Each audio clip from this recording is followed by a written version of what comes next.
Is Pokemon Company or Pokemon TCG going to be forever? Is it going to last forever? Forever nga ba? May forever nga ba? Sa ating Pokemon TCG. Is it going to be forever? Pokemon Company, is it going to be forever? Kapag tuloy-tuloy lang po ang buhay, tuloy-tuloy lang po economy, tuloy-tuloy lang po yung daloy ng panahon, as long as walang zombie attack, walang zombie apocalypse, I do believe Pokemon will stay for a very, very long time.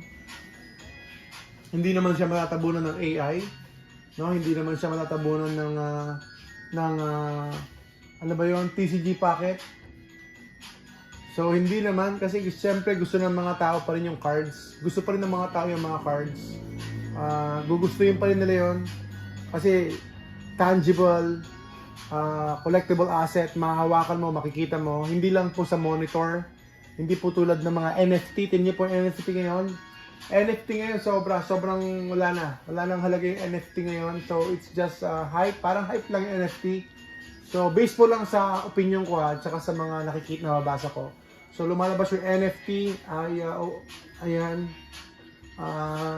hype lang po mga kaibigan. Pero itong Pokemon, I think it is a culture na po ang Pokemon. So, depende sa halaga ng item. Grabe, lalo na kapag may mga program, sumama ka sa program.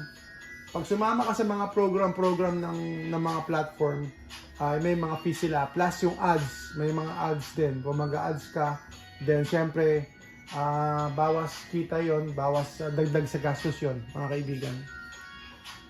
Tuloy-tuloy lang tayo. Pokemon Company, mag-i-stick ba ito in the long term for the longest time? Sa tingin ko magaling po ang Pokemon. Sa tingin ko talaga ay magaling po, maano sila, yung kanilang strategy ay panalo talaga. Panalo po yung kanilang strategy. It is a Pokemon culture. Anong ibig sabihin nito? Tuloy-tuloy na siya. 30 years na po ang Pokemon. It is the biggest franchise. It is the biggest IP. Siyempre, biggest market po siya. Biggest market po ang Pokemon sa ngayon. Mga kaibigan, mga kababayan ka Pokemon. Boom, boom, boom! At yung Pokemon, ang galing. Bakit? Bakit po? Kasi para sa mga bata po ang Pokemon. At sa mga isip bata. Ayan.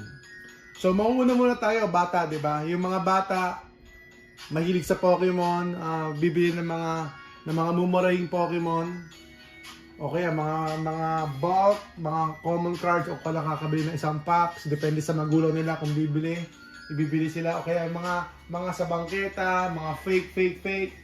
So tayo yun, di ba? Yung mga kabataan natin, yung mga musmus pa tayo, bumibili tayo ng fake siguro, or binibili tayo ng fake kasi wala pang budget yung mga magulang natin. Ayun, pag lumaki na, pag naging professional na sila mga kaibigan, kayo naging professional na, may pera na, may business na, may kinikita na malaki, doon ka na makakabili ng original na Pokemon. Or doon ka na makakabili ng gustong-gusto mong collection. Pagkatapos noon, nagkaanak ka na, magkakaanak ka na, o kaya yung mga anak mo ay makikita ka nagpa-Pokemon, nakikita ka naglalaro ng cards, then mahihilig din sila, mag-i-enjoy din sila. Pagkatapos mag-enjoy sila, hindi na mabibili yung maraming Pokemon nila kasi syempre si tatay muna, o kaya limited lang yung budget, konti lang yung budget. So, ayun, pagkalipas po ng 15 years, 20 years or so, pagka-professional na po yung bata ulit, may pera na, kumikita na malaki, then doon na po siya babalik ulit sa Pokemon. So, nostalgia po, nostalgia effect. So, meron siyang memories, kaya yung hindi niya dati bibili niya na ulit. So, ganoon lang yun. It's going to be a cycle. It's going to be a generational wealth. Sabi nila, generational loop, paulit-ulit lang po yun. So, sa tingin ko, Pokemon is going to stay for the longest time, mga kaibigan. Sa tingin ko, as long as wala pang zombie apocalypse. Kasi, tignan nyo, pasalamat tayo, okay tayo ngayon, pero imagine nyo po ang Russia, Ukraine, di ba? Tuloy-tuloy ang gera. Tignan nyo po ang nangyayari sa Iran. So, may mga gera sila, may mga unrest po sa iba't ibang mga bansa. Pero, maswerte po tayo dahil kahit paano, ay okay naman tayo ngayon. Sana okay pa magpakailanman. Walang gulo sa, alam niyo na kung saan. Boom, boom, boom! Mga kaibigan, na kababayan, ka-Pokemon. So, tayo dito ngayon, nag-share tayo ng information. The more you know, the more you understand. Then, better po sa ating lahat, sa ating hobby. Tuloy-tuloy lang tayo kasi once na nag-stop tayo ng learning or growth dito sa hobby, then mali-delay po tayo at magkakaroon po tayo ng lag sa mga updates ng mga products, at doon po tayo pwede malugi, matalo. For example, tumaas na pala yung product mo, nag 2 times, 3 times na pala, nag-peak na pala tapos hindi mo binenta, 'di ba? Parang ganoon. Or bagsak yung isang item, hindi mo alam. Na bottom pala siya, hindi ka bumili. So, yun po, the same story. So, you miss the opportunity kasi nga po, you are not aware na bottom na pala ng product na yon. So, marami nagkasabi na wag muna tayong bumili ng Destiny Rivals kasi hype na po siya or talagang mataas po ang presyo niya. Hindi ko talaga alam sa Pilipinas, but I'm saying na sa Pilipinas talaga limited ang stocks. So, yung mga nasa abroad, nasa Amerika, Canada, or sa US, or saan man sa Japan or something, at least meron silang mga stocks at meron silang mga restocks.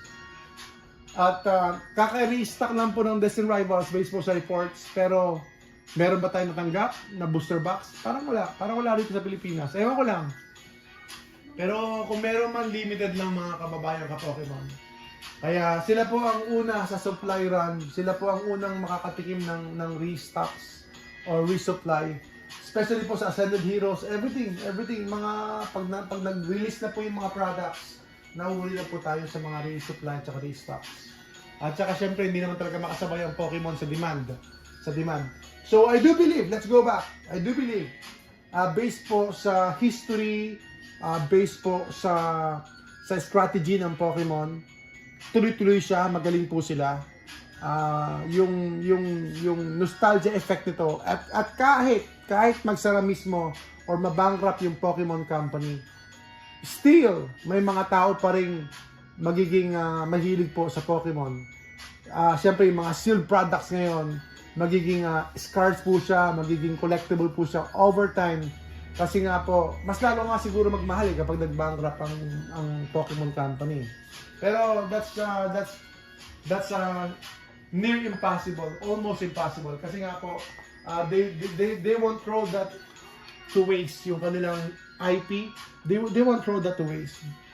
Hindi po nila sasayangin, mga kaibigan, yung kanilang investment na billion dito po sa company nila, dito sa IP nila. At syempre, ang galing nila, may mga collaboration sila sa mga museum. Lately, di ba, museum.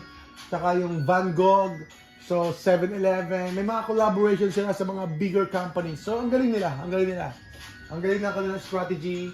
And then, Jollibee lately, di ba, ito recently lang, as you say, saka McDonald's. So, tuloy-tuloy ang Pokemon Company.